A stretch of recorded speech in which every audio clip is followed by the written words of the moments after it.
Hey everybody, this is Anthony with VR Game Rankings. Welcome to a new episode of our daily vlog series. It is Tuesday, December 26th. I hope everybody had a wonderful Christmas weekend. Christmas Day, obviously, yesterday. Of course, we did have our State of the VR Union show where we kind of covered PlayStation VR, HTC Vive, and the Oculus Rift, kind of where those systems are right now, where they're going, and just kind of the state of what's going on in VR. So hopefully you guys checked out that episode. Now today, I have to admit, I have to be completely honest, not a ton of news on the docket today, and that's probably going to be the case almost up until the January CES. There just isn't a lot of stuff going on. I have to imagine that most of the corporate offices for Oculus and for Vive, for HTC, and for a lot of these companies, they're probably on vacation right now. And so I doubt we're going to get any kind of major press releases. We could get some game-related announcements that could come out, various games going on sale, stuff like that, or new games being debuted.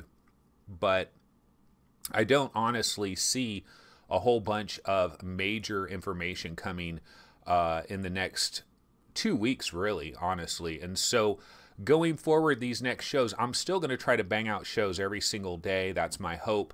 But we might be scraping the bottom of the barrel a little bit when it comes to these news stories. But I do have some ideas for maybe some different topics to get into as well. But today's show might be a little bit shorter than normal, but that's okay. So let's just go ahead and jump right into it.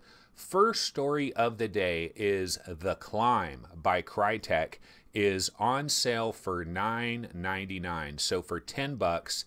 Now, when I saw this was Amazon.com. Amazon, you can buy digital codes for various games, and they have The Climb for 10 bucks. Now, this is likely the daily deal for Oculus's winter sale. A number of people have noticed that sometimes you'll see the deal on Amazon actually a little bit before you see it on Oculus.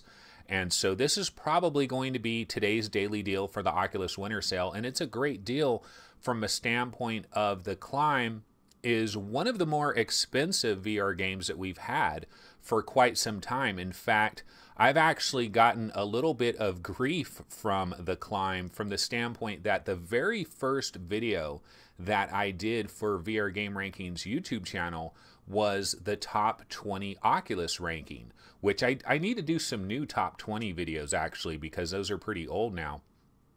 But that very first video that I did, The Climb, was in the ranking, and this one guy had a comment on that video where he was like, you know, when you talk about The Climb, you kind of danced around the game. You didn't really say anything about it. You know, it sounds almost like you didn't play the game. And I was like, yeah, man, you busted me. I did not play The Climb.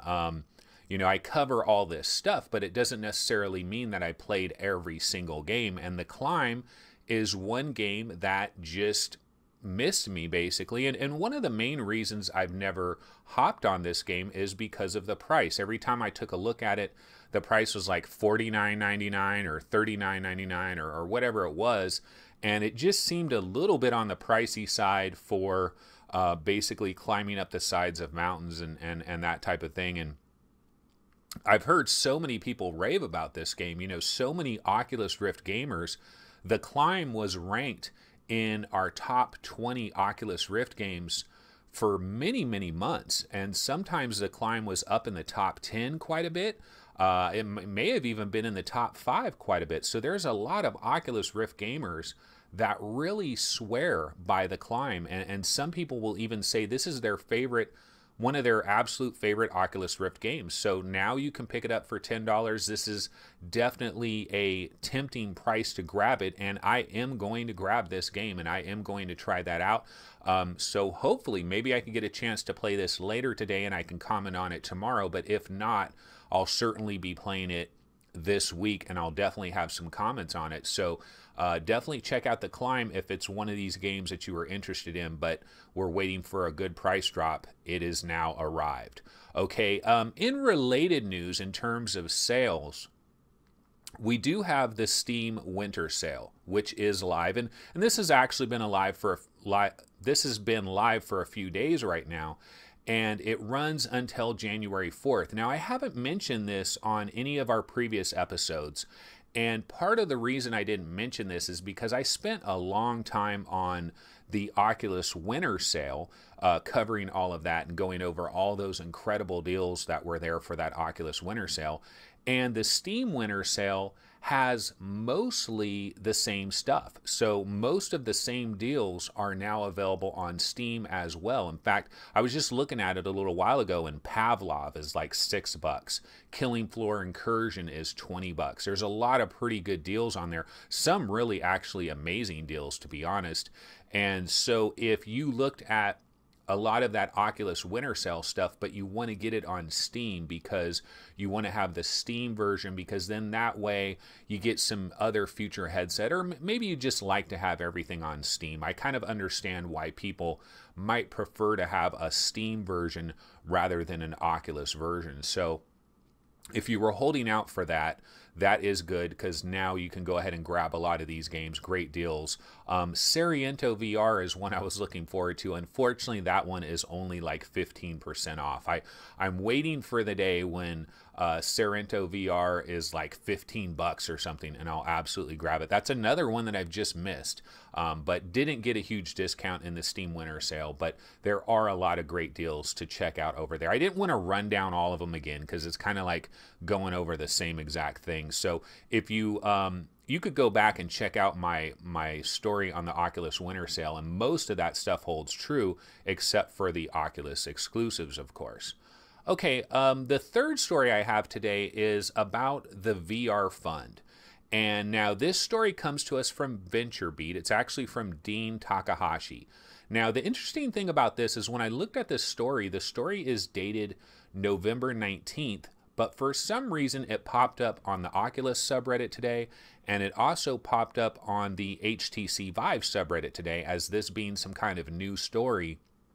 So I'm not sure if this is like actually new information, or if somebody just discovered this and decided to post it on both of those subreddits. Not sure exactly what that is, but I don't remember this story. I don't remember seeing this story. And as someone that covers the news, that is a little bit surprising to me. But it's interesting from the standpoint that, so basically, what is the story? Well, the story is that there is a fund called the Venture Reality Fund, and it's a venture capital fund that tracks investments in the sector.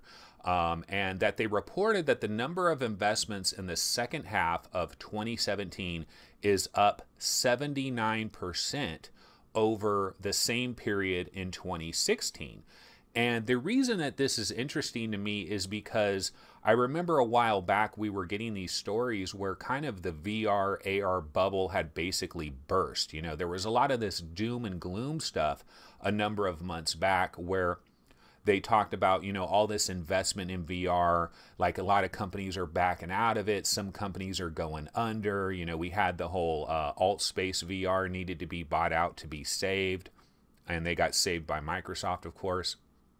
But there was a lot of stuff like this, and it was kind of, it seemed like the bubble had kind of burst a little bit, and so it was a bit unfortunate, and it kind of seemed like, oh man, all these different companies were really hyped on VR. They were pouring a lot of money into VR and AR, and the public reception for VR and AR wasn't as strong and as overwhelming as they thought it was. So a lot of these major companies backed out a little bit and kind of backed away and lowered their investments. But if we look at this story from this Venture Reality Fund, which is more than 450 different companies that are developing all kinds of products and services related to VR and AR, according to this, you know, that is simply not the case. A 79% increase over that same period in 2016. So if anything, it seems like investment is starting to ramp up. I think kind of what we've seen in VR a little bit is that there was this initial hype factor, and the hype didn't quite live up to it. So what I mean is we had this initial hype factor where everybody thought VR was just going to explode like just bonkers, you know, just absolute bonkers. And that didn't quite happen. It was a little bit more tepid. But now what it seems is like things kind of settled back down again. But with sales from Oculus Rift, with sales from PlayStation VR, with the lowering of the HTC Vive price, with a lot of new headsets coming into the scenes, of course, the Windows mixed reality headsets as well, with all of this, that has kind of ignited the flames a little bit and kind of gotten a lot more investment going. And there seems to be a renewed enthusiasm that it's kind of leveled out a little bit. And so maybe we don't have that tremendous hype that we had in the very beginning when everybody thought VR was just going to take off like a rocket ship. But it seems like we've kind of plateaued a little bit and kind of strengthened our situation. And now more investment is coming in. So this is really good news, I think, long-term for VR and AR. And I think it basically shows that the VR AR industry is not going anywhere. We're going to be here for a long time. It might be a little bit more of a slow haul than we originally thought it was going to be, but it seems to be pretty solid. And so that is absolutely great news, even though this story might be a little bit old. Not really sure what the deal is with that. Okay, another quick story we can get into. Amazon has the Oculus Rift for $350. And it really seems like almost every other day there is some type of sale here or sale there, either for the HTC Vive or for the Oculus Rift. With the HTC Vive, we've seen deals where, they throw in the deluxe audio strap or some other like $50 Steam card or something is being thrown into the deal.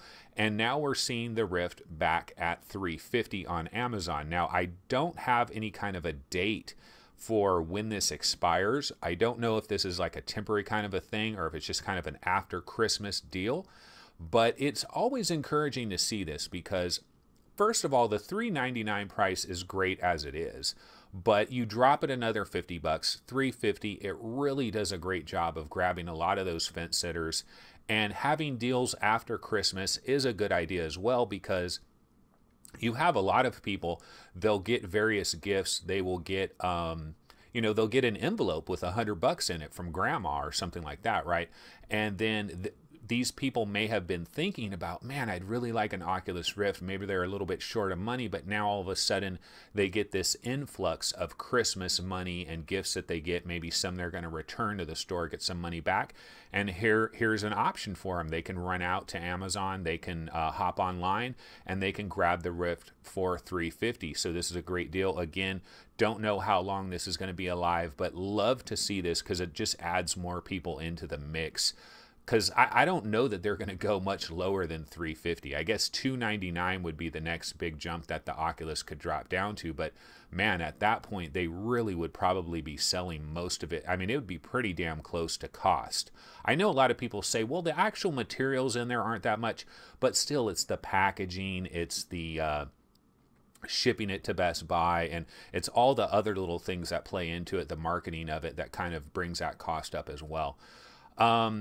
Another little thing I can mention here is Blade Runner 9732. Okay, so this is the free beta release. Now, this one guy, this is a fan-made project that this guy has been working on for 3 years. And basically, Deckard, the main guy in Blade Runner, his apartment, this guy has basically meticulously designed Deckard's apartment in VR where you can kind of tour his apartment.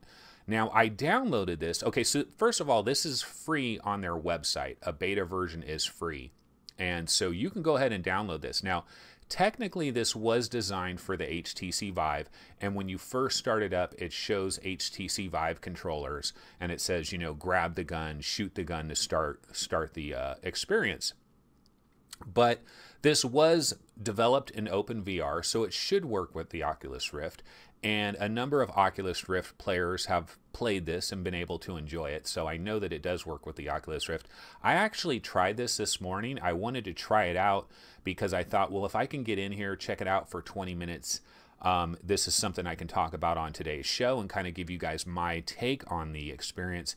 Unfortunately, when I got in there, I just got a loading screen that just stayed on the screen for a long time. I checked, other people said, yeah, there's a long load, but wait, eventually it loads up. I waited for like 15 minutes, okay? So it basically like crashed on me. So I'll have to try it a couple more times, but I've seen pitch screenshots and video of this. It does look good.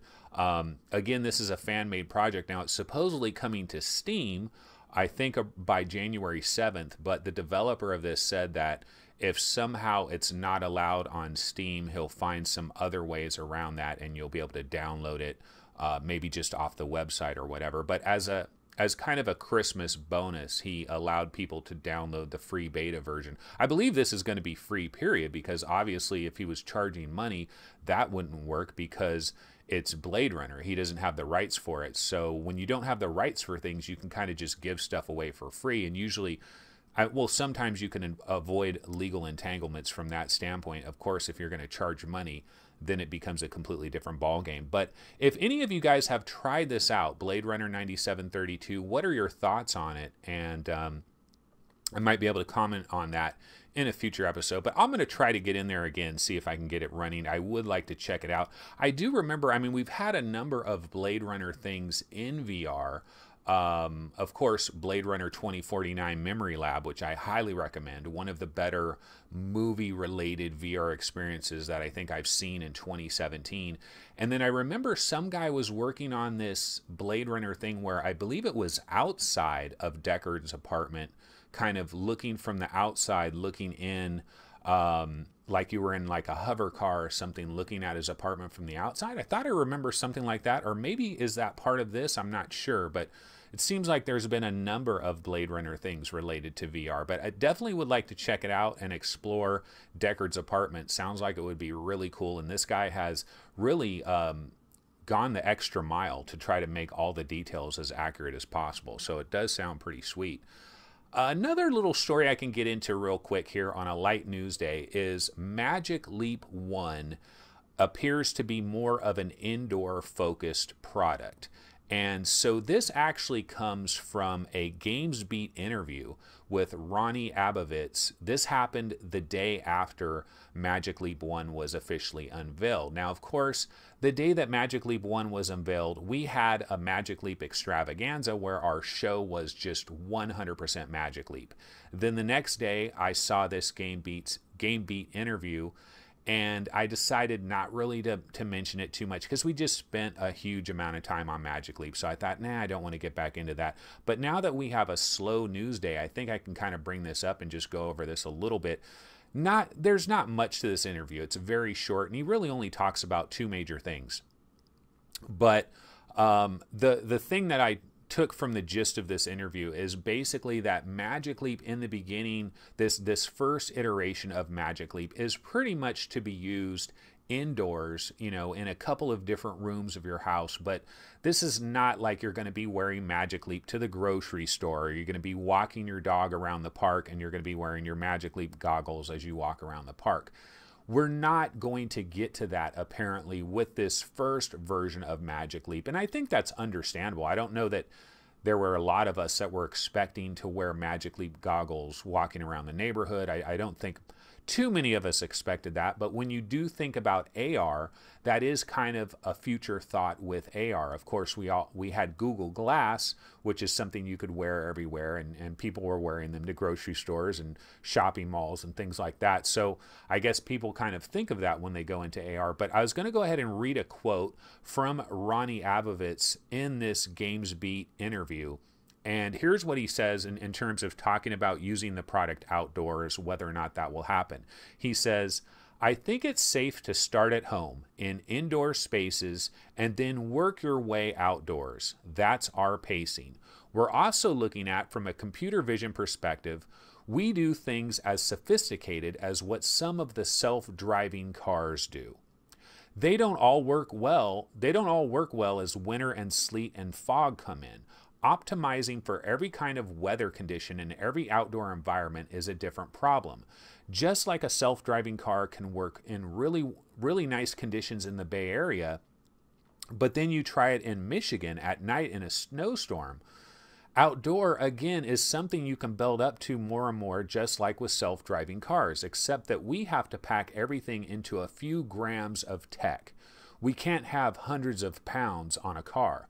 I do believe we'll get there for outdoor in our Generation 2 timeframe, but we're giving people a lot to play with already. As I say, I think we'll see alpha outdoor experiments as well as indoor optimization with our system. So basically what he's saying here is, again, this is basically an indoor deal. And he did mention, you know, self-driving cars and all the technology they built into self-driving cars to try to analyze things and weather conditions. And it really is a major problem. I mean, it's a lot to figure out when you go outdoors, all the different things that can possibly happen, the amount of information that has to be crunched to try to have an outdoor system that is figuring everything out all the time, everywhere you go, is probably something more that's 20 years away. You know, I don't know that we're going to get to that incredible outdoor future where you're walking around and people that walk by, they have a name over their heads, you know, because your AR goggles analyze with face recognition and they have their names. So I do believe we're going to get into a future, though, where you're going to be at like a Christmas party or something and you're like, man, I can't remember what that person's name is. And then boom, their name just appears right over their head. I do believe we're going to get there at some point. And so I do believe eventually we will be wearing these things everywhere. But yeah, that does seem a little bit further down the line. So I don't think any of this really comes as any kind of surprise or shock, but just thought I would go ahead and mention it. It is a slow news day. What can you say? Well, anyway, guys, that's pretty much going to wrap it up for episode 61. It has been Tuesday, December 26th, and hopefully tomorrow on Wednesday we'll have some more news. But if not, there are some special features we could get into. We can talk about, like, one of the subjects I've thought about covering on these daily vlogs is, what are VR's biggest problems? What is VR's biggest stumbling blocks? And we're probably going to have a number of days here with light news. And so we can kind of get into some of these different topics that we might not normally be able to cover when we have a lot of news going on. So we can kind of like look forward to this slow news time to take advantage and maybe explore some deeper issues in the VR industry and take a look at that going forward. So we'll definitely have more stuff like that. But anyway, guys, that wraps it up. Episode 61. This is Tuesday, December 26th, and I'll see everybody tomorrow. Take it easy. Later.